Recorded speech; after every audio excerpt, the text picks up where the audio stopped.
Hey guys, hi, welcome back once again. My name is Vaishali, and having learned quite a few things from and within human interactions, and having pursued and completed my master's in business administration and clinical psychology, I today wish to talk about grief cannot be hurried. And on that note, also underlying the fact that since grief at times can be a part of our lives, if that cannot be hurried, if that cannot be rushed through, cannot be rushed into, cannot be rushed out of, neither can life be. We cannot live most of our lives in a rushed way, rushing through life, rushing with life, and rushing out of life quite literally and metaphorically. Because when we rush through things, we are not being present, we are not being mindful, we are not being attuned, we are not being attentive, and thereby bypassing most of the stuff, most of the experiences that life has in store, that universe has in store to teach us, to help us evolve. Which makes me address another point, which is about addressing or talking or thinking about mindful living, or about mindfully living, or about mindfulness, which to a degree is not about being rushed, but about being mindful, about being present, about being attuned, about being attentive to all of the experiences of life, even being attentive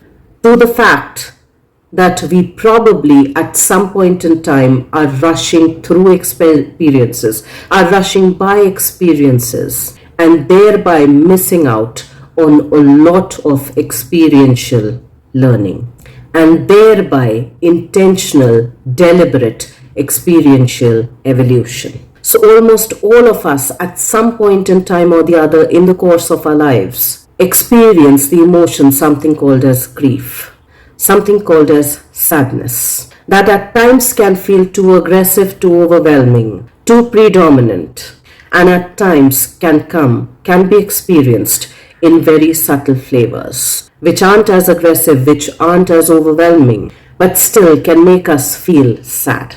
So addressing the same aspect over the last couple of weeks, or at least a few weeks, which is related to my father's demise, which is related to my father's passing away, which was a big and a profound loss for us, both on individual and on a family level, both the direct family and the extended family, leaving us all behind with a sense of profound sadness.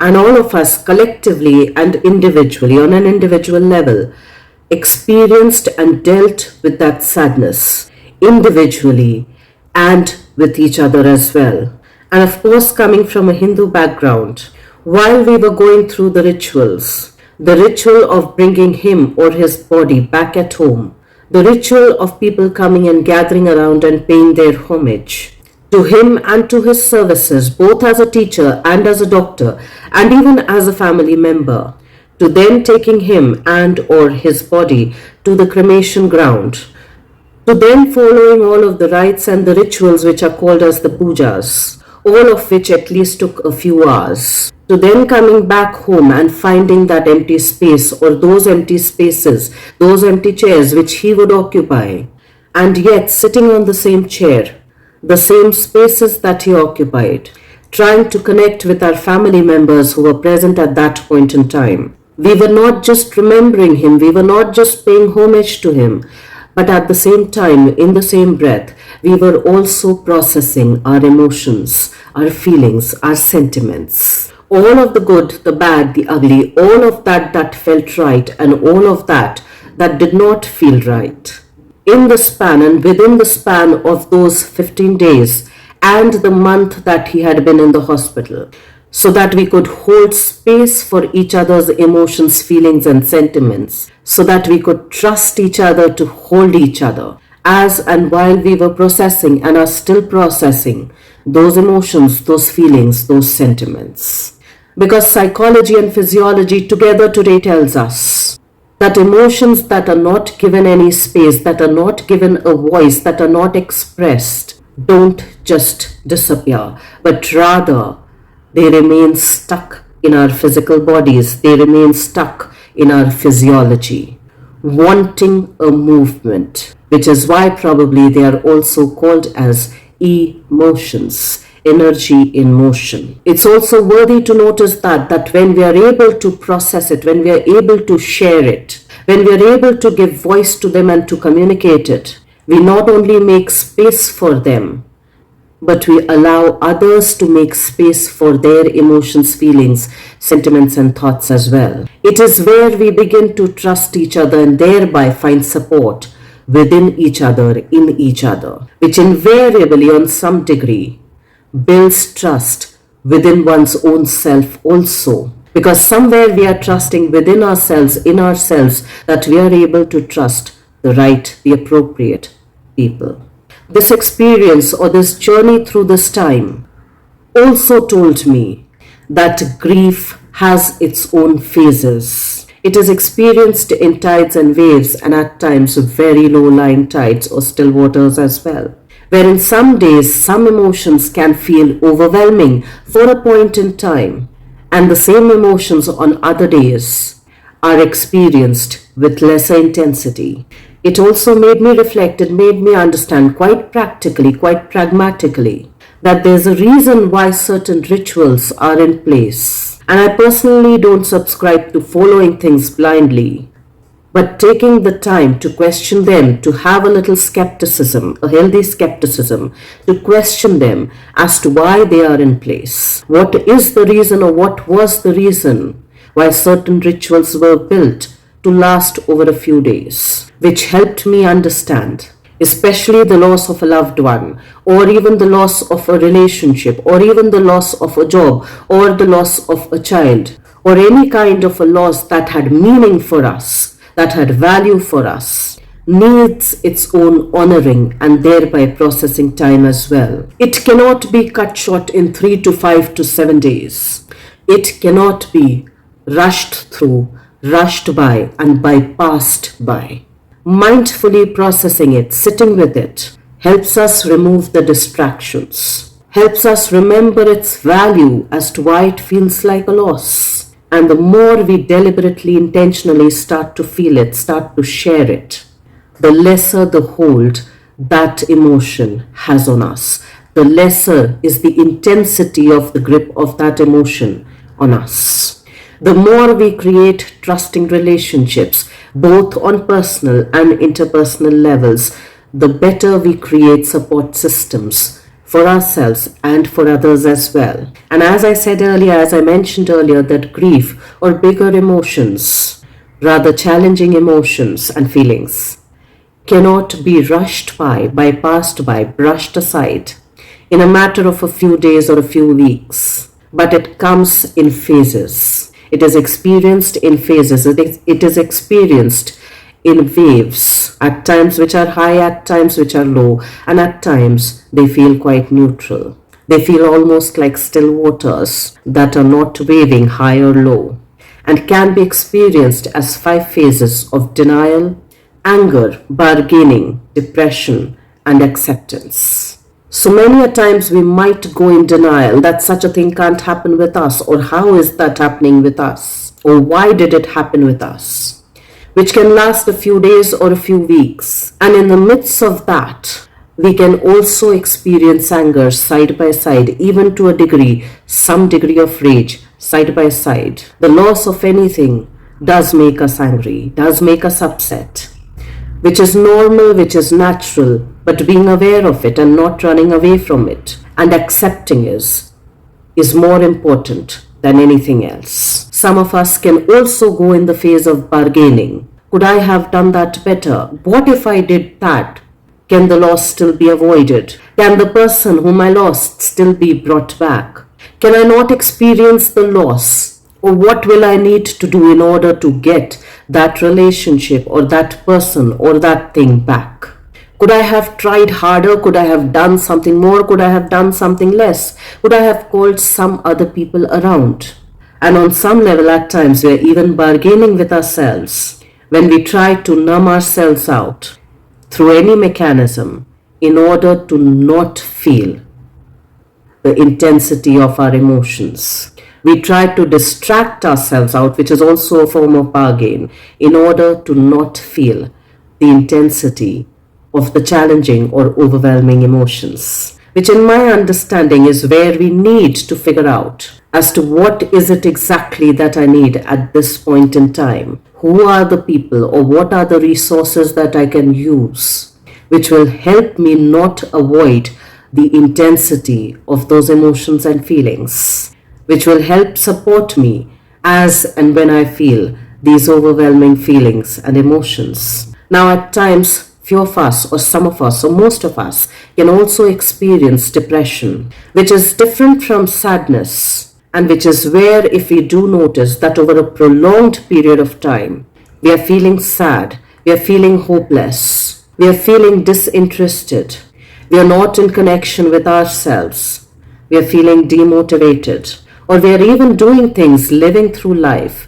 in a very monotonous way, in a very robotic way. We need to realize that we need support. We need to realize that we need people around us who can help us sit and sail and walk through that phase. So we might choose going to a counselor, we might choose going to a therapist, we might choose going to a life coach, we might even choose to share our things with our friends and the family members that we trust. And then there's another phase of experiencing grief or grieving, which is acceptance. And of course, let's be mindful that none of these phases go in exactly the same way, go in sequential order. Let's remember that there are 5 phases which can be experienced in waves. And at times these can be experienced for a few days, a few months, or even a few years. But if we do honor the process of grieving quite intentionally and deliberately and mindfully, and not try to bypass them or find a shortcut around them, we will realize with time that the intensity of those overwhelming, challenging emotions reduces its grip on us. Second, we'll also realize that we make space for all of our emotions, all of our feelings, and all of our sentiments. And metaphorically, if I can put it, we become more democratic in our approach with regards to every kind of emotion, feeling, and sentiment, and even thoughts. And when we become more democratic psychologically, we give others the chance to become more democratic psychologically as well. Thirdly, we'll also realize that if we honor the process of grieving, we are also honoring and valuing and quite literally paying homage to whatever we've lost, honoring it at the same time.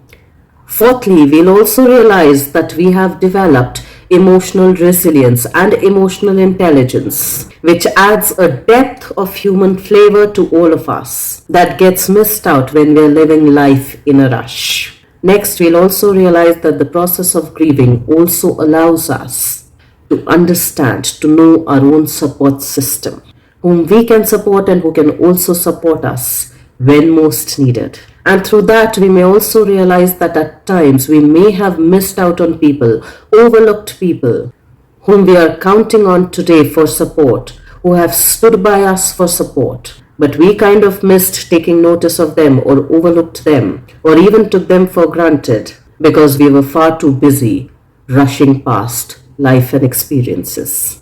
Next, we'll also realize that as we develop emotional resilience and emotional intelligence, our relationships even get better. For we have developed a kind of support, a trust, an openness, an honesty, a sense of vulnerability that we probably had not earlier wanted to acknowledge or not even wanted to experience and embrace, and thereby embody it as well. Next, we'll also realize कि अगर खुशी बांटने से बढ़ती है, if happiness spreads, if it is shared, sadness also reduces its grip on us, its intensity on us, if it is shared with the right people. That we don't find ourselves so lonely and so helpless when dealing with emotions that feel overwhelming. Next, we'll probably even be able to realize that we have started voicing our needs and our wants, which can be met through certain other people. Next, we may also realize that we probably finally start doing things, especially during the time when somebody passes away, that we need to start prioritizing our lives. We need to start prioritizing what truly matters to us, because we may not have all the time in the world, or probably we may need to take another birth to be able to fulfill what we are not willing to fulfill during this time. So maybe as hard as it is, so maybe as challenging as it also gives us a chance to have perspective on our life and our life choices, to prioritize what we truly need to do, to prioritize what we truly need to prioritize in our own lives. It gives us a chance and a space to reassess our own values. And since the process of grief also involves acceptance, it quite literally tells us it's about accepting the reality as it is. And only when we accept the reality as it is, does it lose its grip on us, and also gives us a chance to correct, to make changes wherever we need to do that, wherever we want to do that. For as they rightly say, whatever we resist, whatever we do not allow ourselves to experience, whenever we are in denial or resistance to the reality, it will always persist.